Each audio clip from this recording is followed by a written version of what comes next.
asalaamu aleykum mbokk yeeg xarit yi maa ngi leen di nuyu tey si àllarba ji di 7 mai 2025 fas yéene présenté leen seen éphéméride di nga xam ni tey encore rediffusion la ñu renforcer ko rek ci benn élément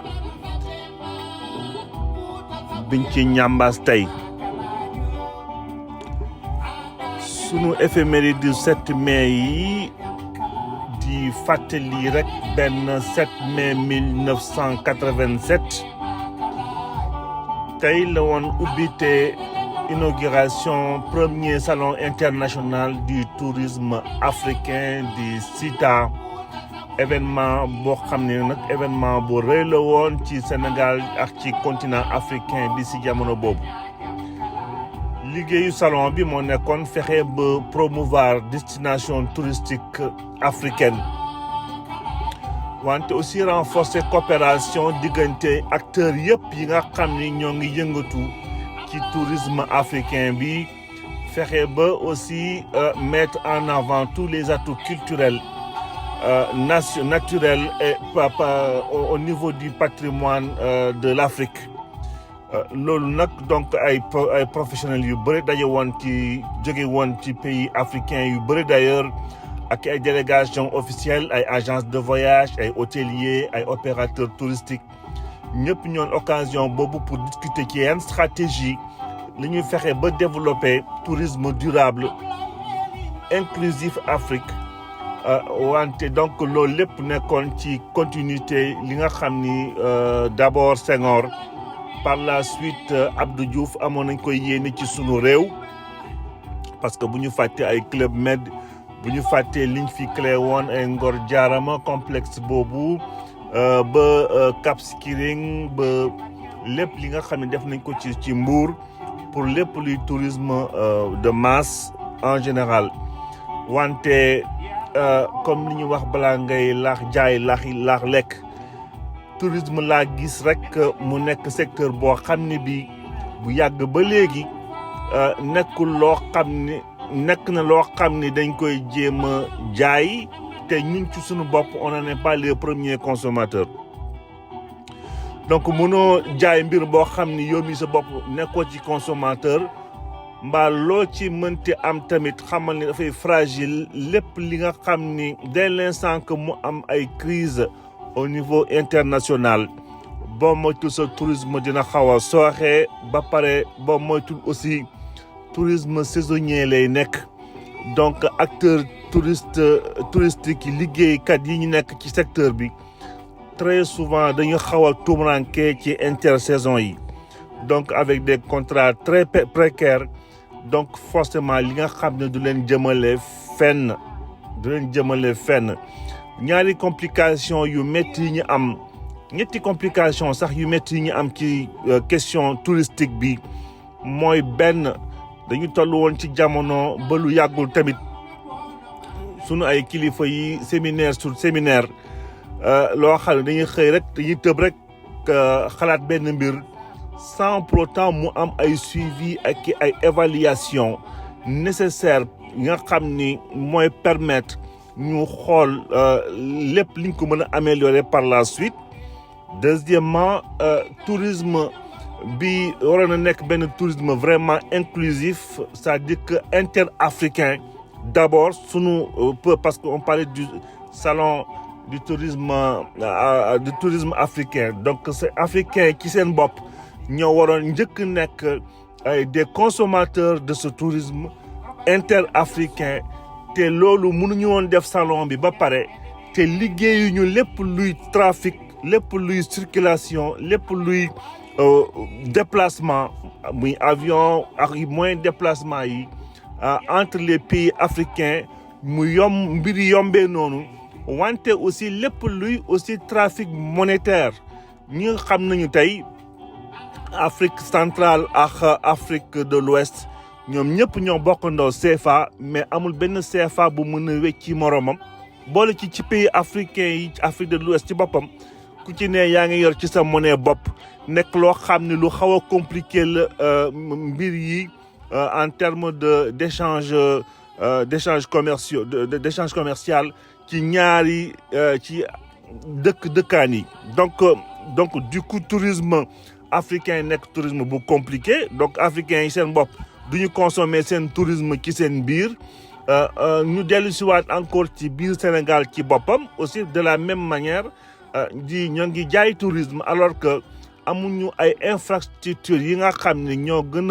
a adéquat par rapport ak sunu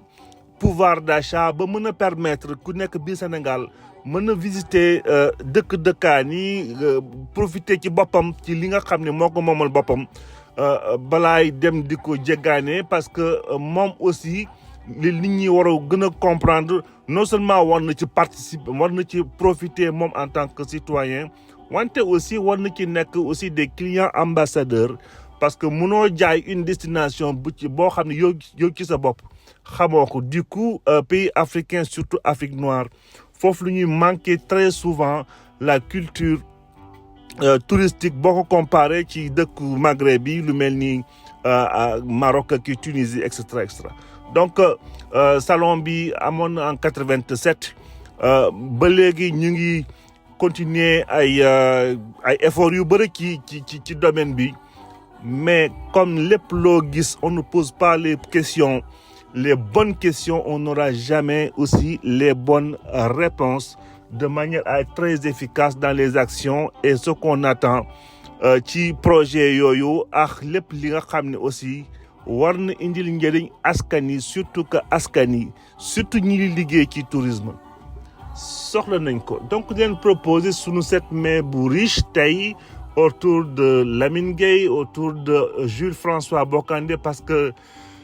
tey la woon bésu aussi Jules François Bocandé ak Cheikh Béthio Thioune aussi malheureusement lim fi def yëpp ci ginnaawam aussi njabootam mi continuer ci taxawaay boobu ci yoonu Mouride den ñaanal bésum jàmm ëllëg nekk jour férié xam naa ni boo moytul balaa ñuy defati éphéméride rek altine encore une fois excellente journée à tout le monde ba altine incha allah.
amaat mbégte indil leen seen éphéméride yi nar ko articulé si ñeenti xew-xewu démb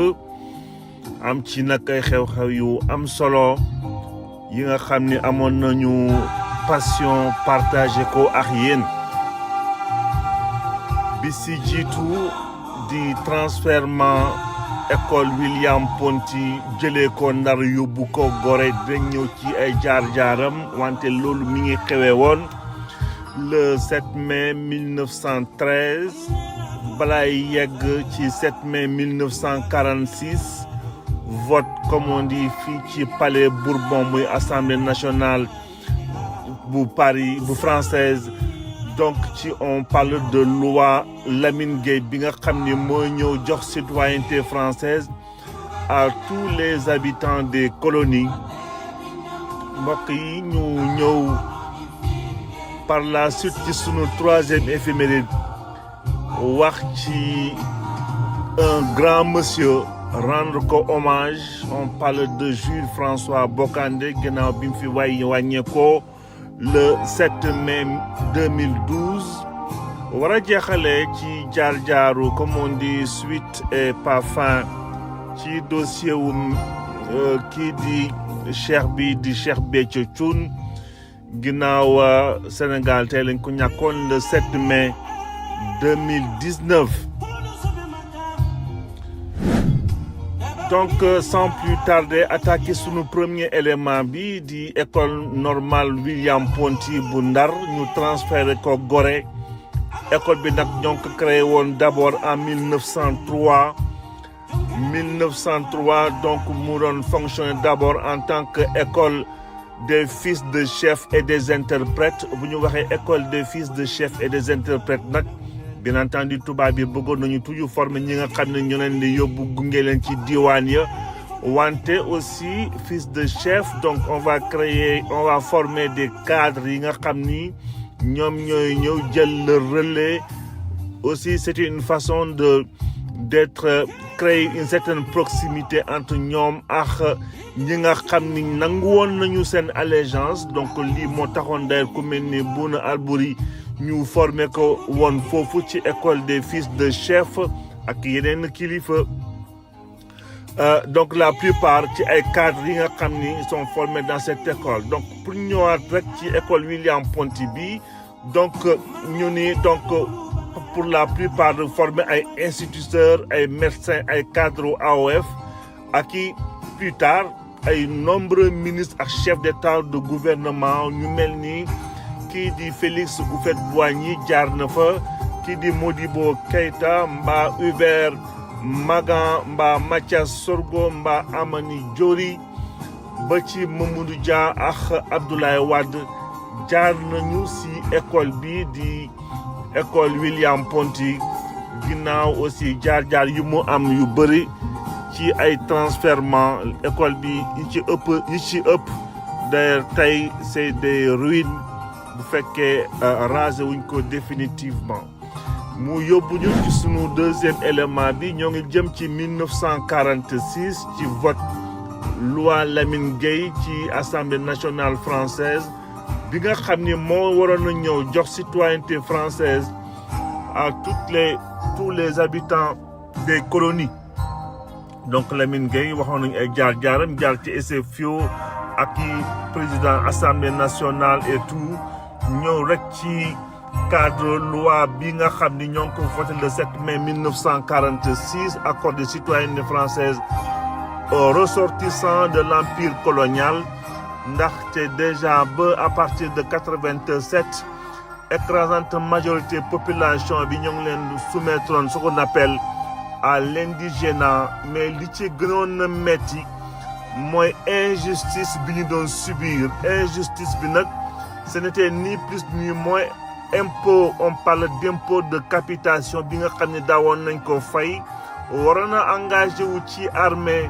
ci ay statut yi nga xam ne wuute nag statut yeneen citoyen yi wante li ci gën a metti aussi mooy ñu war leen juger ce qu'on appelle dans des tribunaux indigènes. Donc loolu yëpp nekkoon ay injustice yi nga xam ni waroon nañ ko réparer au cours des années. Tey ki mel ni Lamine Gueye def ci encore beneen jéego ginnaaw kii di Blaise Diagne aussi am na lu mu ci defoon parce que ci loi 24 avril 1833 d'abord ci la ñu accordé woon lii di citoyenneté française ñëpp ñi nga xam ni on parle des habitants libres jóge woon Ndar. Par la suite ñu étendre ko ci Gorée Rufisque ak Dakar. Donc ñu mujj woon bénéficier des mêmes droits que les citoyens de métropole. Wante donc en 1916 ci la yooyu amoon. Malgré reconnaissance de citoyenneté boobu au niveau des 4 communes illégalité bi continue de traitement bi ñu waroon ko continuer di ko combattre ba ci assemblée générale constituante bi 25 avril 1946 ci la loi Lamine Gueye ñëwoon donné joxe citoyenneté française à tous les ressortissants on parle carrément de l'empire colonial. Donc noonu la ko kii di Blaise Diagne réussiré woon ci loi bi nga xam ne bii ñoo ngi ko voté woon encore une fois le 7 mai 1946. Donc Lamine Gueye ci jaar-jaaram nekkoon maire de Saint-Louis de 1925 à 1927, de Dakar 1946 1961 nekkoon koo xam ne kii liggéeyoon na lu bëri contre les injustices. Sunu troisième élément yóbbu ñu ci hommage bi nga xam ne bii namoon nañ ko tey rendre ce grand monsieur de la nation sénégalaise qui dit Jules François Bocandé ginnaaw bi mu fi wàññeekoo le 7 mai 2012. Jules François Bocandé ci ay jaar-jaaram aussi entre autres bu ñu fàttee que un moment donné nekk fédération sénégalaise de football demoon na ba ñu mujjee woon ko dàq complètement ci football sénégalais radié ko ci forcément ci ay comportement ci jaar-jaar ci jamono boobu. bi mu continuer nag di football amoon ay réussite yu am solo particulièrement ci à l'international. Sénégal waroon na dem am ay rencontre yu mu waroon def war qualifié ci Caire 86 noonu la ñu demee jëli Jules François Bocandé ci contexte boobu ñëw annuler sanction yi ñu tegoon ci moom ginnaaw commencé woon a def ay résultats yu am solo parce que déjà kii di Jules François Bocandé bu mu jógee Casa Sport bu Ziguinchor ci la dem FC Metz donc amoon na ay jaar-jaar yu bëri ci Nice par la suite wante surtout succès bi mu gënoon a am mi ngi ko jëlee woon ci FC Metz ñëpp ngi fàttaliku tey avec beaucoup de fierté les 3 buts yi nga xam ni moo ko joxoon Sénégal match bi nga xam ne bii doon na ko rencontré ak équipe bi di Zimbabwe mujj leen donc gagné 3-0 permettre foofu ci stade Demba Diop Sénégal war a mën a dem qualifié ci Coupe d'Afrique des Nations Caire 86 mu nekkoon d'ailleurs deuxième participation bu Sénégal ci Coupe d'Afrique des Nations ginnaaw première fois ba di woon 1968 foofu ci Éthiopie. Donc Jules François Bocandé c'était un grand leader mais aussi beaucoup de générosité dans son art en soi parce que boo ko doon gis du doon collaborer d'ailleurs avec ses coéquipiers